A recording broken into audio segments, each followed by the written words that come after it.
ভাই গণভবন পুরা গণভবন ভাইবা বুঝছেন, মানুষজন সবাই হইতাছে মানে প্রতিরক্ষা মন্ত্রণালয় লুট করতেছে। দেন ভাই চেয়ার নিছে, ভাই হইতাছে পুরো মাইক্রোফোনের সেট আপ নিয়ে নিছে। ভাই কি চেয়ার আর কি নিছেন? এই দেখেন ভাই চেয়ার কিবোর্ড নিছে, ওই যে বড় ভাই বসে আছে। সবাই আমরা সবাই নিষেধ করতেছি ভাই আপনারা কিছু নিয়েন না।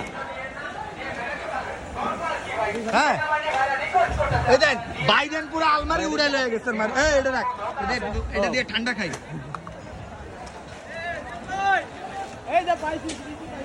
এই যে ভাই কষ্টে পাইছে, প্যাকেট করা জিনিস পাইছে, লুট করে লয়ে যাব।